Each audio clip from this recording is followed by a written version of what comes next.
Hi, Kevin McQuiston for Bikeology of Torrance. What we're going to cover today is shifting. Gears, levers, chains, cogs, chain rings, gear inches, all the stuff that's confusing, we're going to make simple today. The gears on the rear wheel are known as cogs. All of them together collectively form a cassette. Where the pedals are attached is known as the crankset. Most bikes have two chain rings, but mountain bikes and hybrids have an inner chain ring strictly for climbing. All others have two chain rings. Road bike shifters are built into the brake levers and have two functions. Hybrids and mountain bikes sometimes will use grip shift, or sometimes are equipped with rapid fire trigger shifters.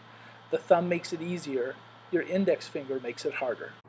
We're using a modern road bike with a compact crankset as an example. A compact crankset affords a road rider a wide gear range without having to have an inside triple chain ring. Right is rear on a bicycle, so use the inside shift lever on the right side to go through your gears. When you get down to the 5th or 6th gear, shift the left lever up to the big chain ring, of course while you're pedaling. After you've shifted to the big chain ring, go through your gears again, this time with the full lever, taking them up to the 2nd gear.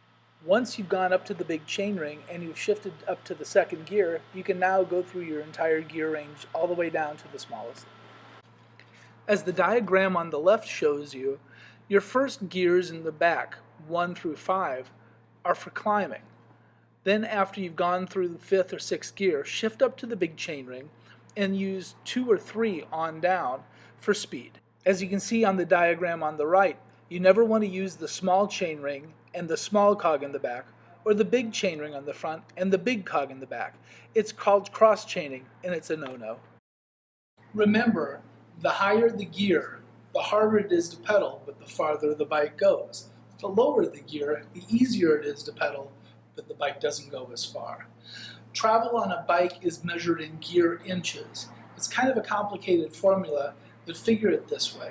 But every gear in the back and gear in the front combine to make a total of gear inches. Say 51 inches on a given gear means that the bike will roll 51 inches for one complete turn of the crank. If you find your chain rubbing on your front derailleur, most shift levers have a half click or feather mode to account for that. Simply push the inside left lever to feather or trim your front derailleur to keep from rubbing.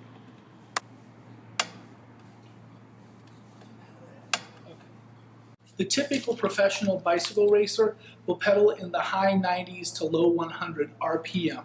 That's a pedal turn 100 times per minute. A recreational cyclist would do well to keep their RPM or cadence in the mid-80s. So there you have it.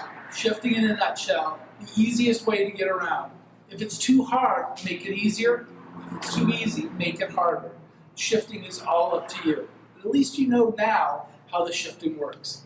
I'm Kevin McQuiston for Bikeology of Torrance, saying, ride on.